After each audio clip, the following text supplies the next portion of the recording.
You know that moment when it feels like literally everything in your life is going wrong, and you're standing there, and your head is throbbing, and your chest feels tight, and your jaw is just a little bit clenched because it feels like you might just lose control.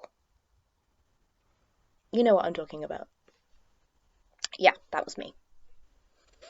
But it was Alison's birthday, and I promised I'd go out. So come 8 o'clock, I cram myself into something tight and revealing, you know, as you do. And I even smile when I get there, because it's fine. Of course it's fine. Everything's fine. Why wouldn't it be fine? So I'm downing the wine, and the cocktails, and the shots, you know, for good measure. Until, yeah, everything's a little bit blurry, and no, I can't feel my teeth. But there's still this nagging feeling in the back of my mind that I just can't shake. Almost like a dark cloud hanging over me. But by this point I'm staggering to a club, and my friends are laughing, and Alison has lost her jacket again. So it's fine. For now. And suddenly, it's 3 a.m. and my head's pounding and my mouth is a literal desert, and if I don't get to a bathroom in the next 10 seconds, I'm actually going to piss my pants. But of course no one's moving out of the way, and yep, you guessed it, there is the longest fucking line for the ladies, because wellness they're not. Have you ever noticed there's never a queue for the men's? What is that about? So, yeah, I contemplate sneaking in there instead, but then security appears, so that's the end of that. My phone's buzzing, which is definitely not a good sign. Of course it isn't. When it's a text sent at 3 a.m. on a Friday night, ever good news. And now I've got that feeling back. You know, that my life's fucked, let's put a fist through a wall kind of feeling. So I'm stood there cursing Mr. Brightside and underwire bras, and I'm pretty sure my bladder is either about to burst or I'm going to vomit, one way or another. But finally I'm there, and the door is opening, and some girl comes out of nowhere, all fake leather and eyeliner, and I notice her skirt is rucked up at the back, because she's now barging past me into the cubicle.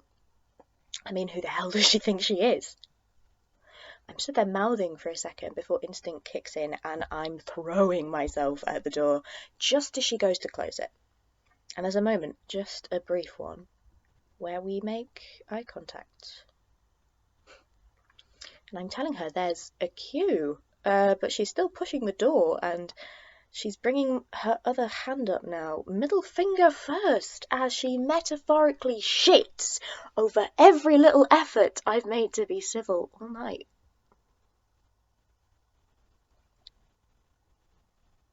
So I snap. Next thing I know, I'm kicking open that door and hurling myself at her like some kind of wild animal. I'm tearing her clothes, I'm pulling her hair, I'm smashing her head against the toilet bowl over and over and over until I'm not sure she's struggling anymore. But I can't stop. Then someone's grabbing me and dragging me away. And there's blood on my hands and chest and in my hair, and my ears are ringing like crazy. Actually, they don't stop ringing until I'm halfway to the station in the back of a police car. And even then it's not until they've shoved me in a cell, now sporting quite literally the worst hangover of my life, that I realise I still really need the bathroom. And now it's the next morning and I'm scared. I mean, really fucking scared. They've stripped me and searched me and taken my fingerprints. My parents are coming. I haven't seen my parents since Christmas. It's July. I'm 25 years old, and thanks to one shitty night, I'm probably going to be celebrating my 30th birthday in a prison cell. So yeah, someone tells me to lie. Some balding middle-aged woman with a face tattoo tells me to pretend to be mad. It'll be easy, she says. One trip to a psychiatrist and you'll be trading 5 years in prison for a few months in some cushy, rainbow-coloured mental hospital. It's that simple.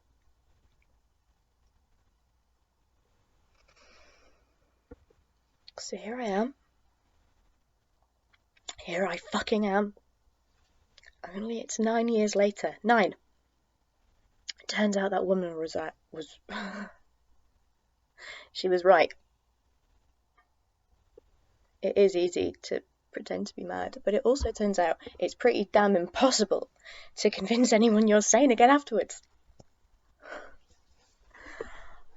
I'm a clinically diagnosed psychopath.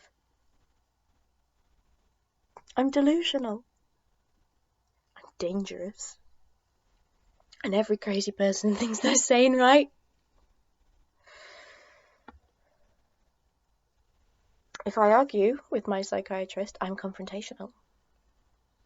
If I cooperate, I'm manipulative. They call me antisocial for avoiding the other so-called psychopaths on my ward. But tell me, would you fancy a chat with an axe-wielding murderer? They tell me my body language is concerning. But tell me, how does a sane person sit? How does a normal person brush their teeth? Actually, while we're on that topic, what is normal? Go on, tell me. What the fuck is normal? I want to know. And if you can't tell me, who are you to claim that I'm not?